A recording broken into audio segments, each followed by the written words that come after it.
Assalamualaikum warahmatullahi wabarakatuh. Pagi semuanya, perkenalkan nama saya Radisa Resa Alvara, NIM 20075160 dari Prodi Tata Boga, jurusan S1 Pendidikan Kesejahteraan Keluarga, Fakultas Pariwisata dan Perhotelan, Universitas Negeri Padang.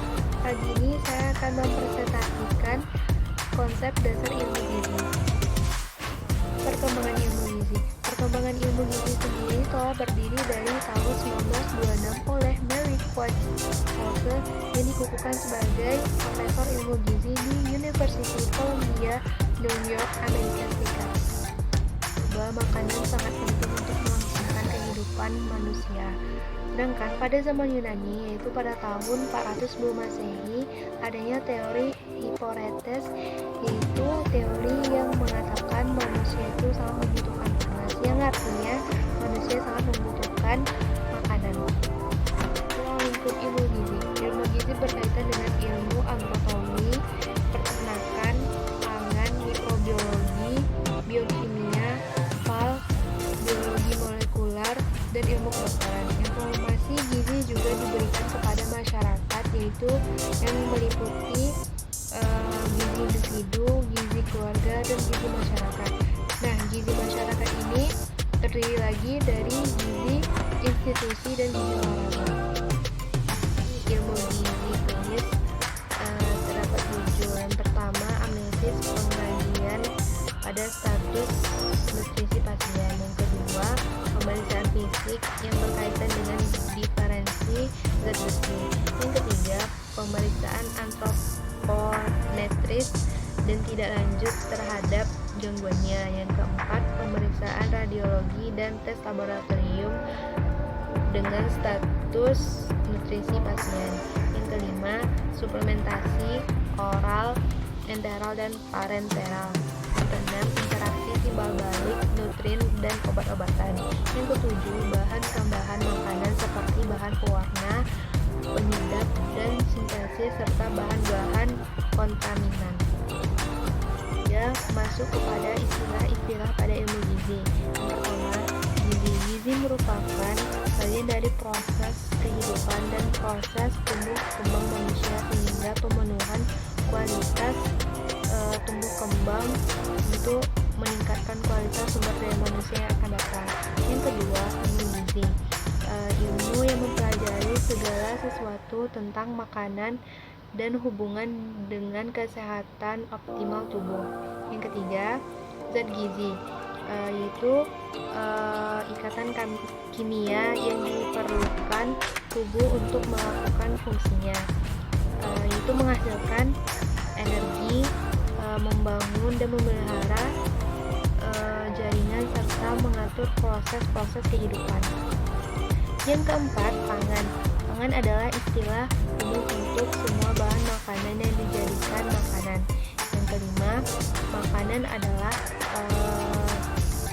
bahan yang mengandung zat-zat gizi atau unsur-unsur ikatan kimia yang dapat diubah menjadi zat gizi oleh tubuh.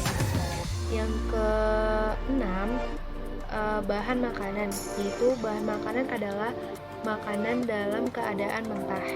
Yang ketujuh, status gizi. Status gizi adalah ekspresi dari keadaan keseimbangan dalam bentuk variabel tertentu atau perwujudan dari nutrisi dalam bentuk variabel tertentu.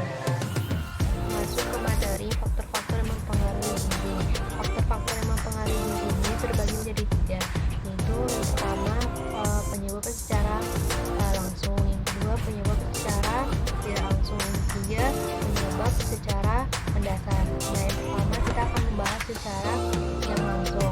Nah, yang langsung ini terbagi lagi menjadi 2. Yang pertama, asupan gizi yang kurang. Asupan gizi yang kurang dapat disebabkan karena terbatasnya jumlah asupan makanan yang dikonsumsi, sehingga tidak memenuhi unsur gizi yang dibutuhkan. Nah, yang kedua, penyakit infeksi. Penyakit infeksi ini juga dapat disebabkan oleh rusaknya organ-organ fungsi tubuh, sehingga tidak bisa meresap zat-zat makanan secara baik. Nah, yang kedua, penyebab secara tidak langsung gizi buruk yaitu tidak cukup pangan, pola asuh tidak memadai, dan sanitasi atau kebersihan kesehatan dasar yang tidak memadai.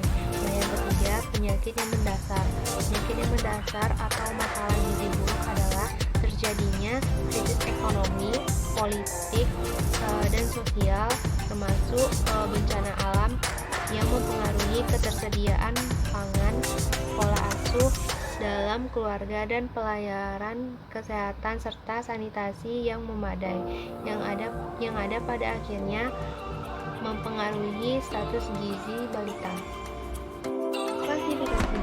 Klasifikasi gizi terdapat 6. Yang pertama, karbohidrat. Karbohidrat terdiri dari unsur karbon, hidrogen, dan oksigen. Yang kedua, yaitu lemak. Lemak terdiri dari unsur karbon, hidrogen, dan oksigen. Tetapi oksigen yang terdapat di dalam ini sangat kecil daripada yang terdapat di karbohidrat. Yang ketiga, protein. Protein terdiri dari unsur karbon, hidrogen, oksigen, nitrogen, dan terkadang terdapat sulfur yang tersusun atas bentuk asam amino. Vitamin merupakan ikatan organik yang membantu reaksi biokimia yang terdapat dalam tubuh. Sumber vitamin lebih banyak terdapat pada sayur-sayuran dan buah-buahan. Yang kelima, mineral. Mineral merupakan unsur-unsur ikatan organik yang memegang peranan penting dalam reaksi-reaksi metabolisme dan sebagai tempat struktur jaringan tubuh seperti tulang. Yang keenam, air. Air berperan sebagai pelarut dan sebagai alat transport zat-zat gizi serta sisa-sisa pencernaan dan metabolisme. Ada 3 sumber air di dalam tubuh. Yang pertama, air yang berasal dari minuman. Yang kedua, air yang terdapat dalam makanan yang kita makan. Yang ketiga, air yang berasal dari metabolisme yang ada dalam tubuh. Itu saja yang dapat saya presentasikan. Mohon maaf bila saya melakukan banyak kesalahan. Assalamualaikum warahmatullahi wabarakatuh.